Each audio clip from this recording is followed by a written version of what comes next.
VP Sara Duterte. Mari din po na kayo ay nakatadhana talagang maging leader kasi puro king po ito.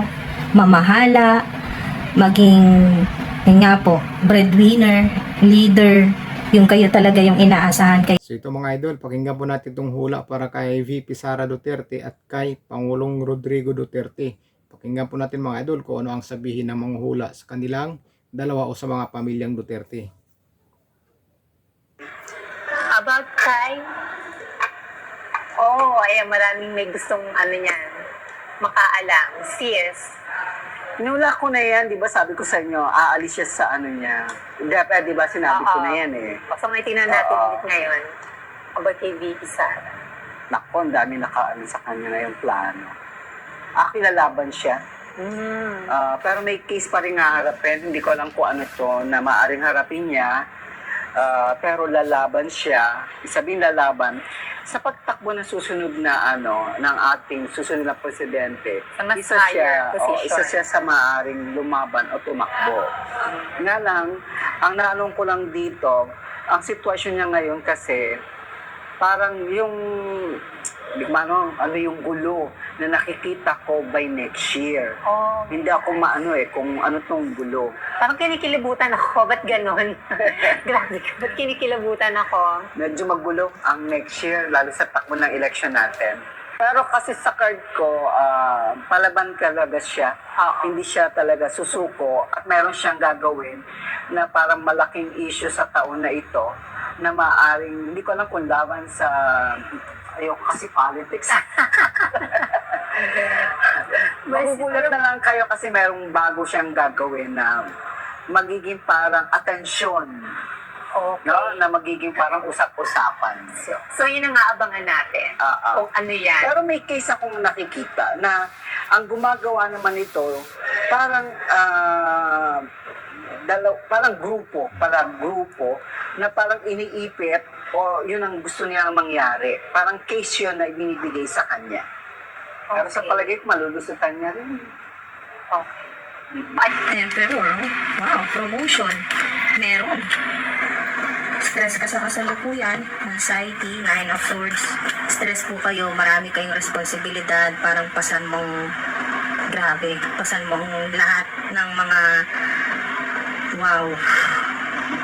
wow, financial burden, mga responsibilidad na sobrang nakaka-stress sa'yo. Wala kang halos maayos na tulog. Sa ilan, maaaring nagtatrabaho ka rin sa gabi or hating gabi. Yan po, konting tulog lang. Sa ilan ay sa umaga na lang ang tulog or sa hapon. Napakaraming yung bit-bit na grabe to. Grabe, buti kinakaya nyo pa. Marami kinakaya nyo pa rin po hanggang ngayon. Nandito ka pa rin, nakatayo ka pa rin.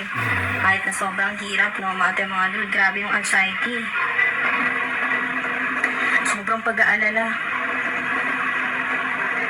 Napakarami mong inaalala. Ang dami mong obligasyon.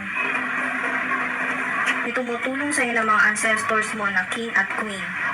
So, maaari din po nasa bloodline po ninyo ay kayo po ay mula po sa angka ng mga mayayaman, royalty.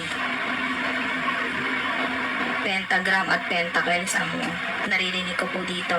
So, may malakas kang protection mula sa mga ancestors mo na mother figure, father figure, or king or queen. Napaka-powerful na protection. At pera. Yan po, stability. Taong bayan na yan. Taong bayan na Mari din po protector. na kayo ay nakatadhana talagang maging leader kasi puro king po ito. Mamahala, maging yun nga po, breadwinner, leader, yung kayo talaga yung inaasahan, kayo nag-iisip, kayo gumagawa ng paraan, kayo din yung money maker, kayo yung takbuhan ng mga nangangailangan. Okay, next. Dahil po napag-uusapan na natin ang Duterte, susunod na natin ang family ng mga Duterte. Masyadong mainit ang mga Duterte ngayon, CS. Meron bang mapaparusahan sa kanila, sa pamilya ng Duterte? Dahil ang daming kasong inaan sa kanila. May mga dalawang matitinding case na justice na ito, no? Sabihin talaga, 4 pa nga yung lumalabas sa card. Ah, pero kasi nasa politics pa rin eh. May nakikita pa rin akong Duterte is still in the politics, is still in the government. Hindi mo ako. Hindi mawawala. Ang lakas kasi nila sa yung masa na tinatawag. Yung Protector. akap ng masa talaga. Masyadong naniwala talaga ito. Ang nanuhan ko lang, medyo yung dating ating former president, may mga haharapin siya na parang feeling ko ang magbibigay ng case labas ng parang ibang bansa. May nakikita akong gano'n. So, Pero parang feeling ko maayos din eh. Wala akong makitang malidiin pa rin. Parang may case o case lang. hanggang ganun lang. That's the game of our government. So yun mga idol, narinig po natin yung ano ang sabi ng manghuhula.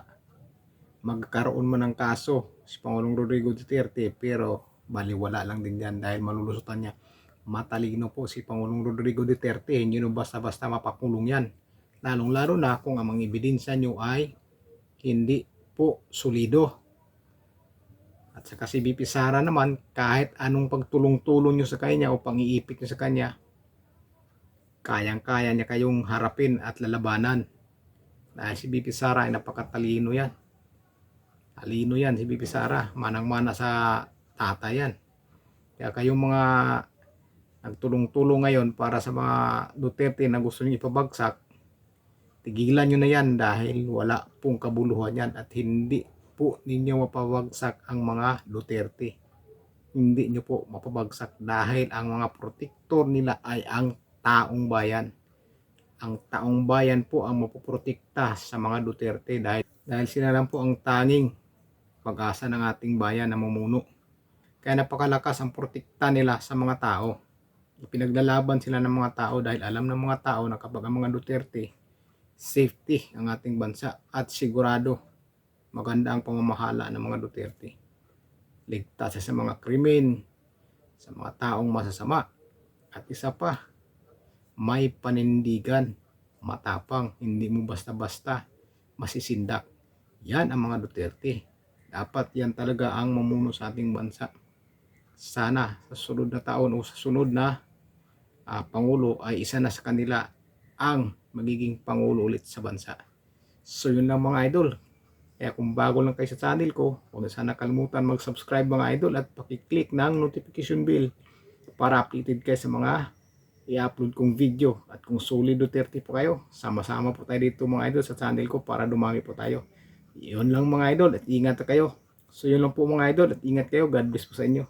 Bye bye.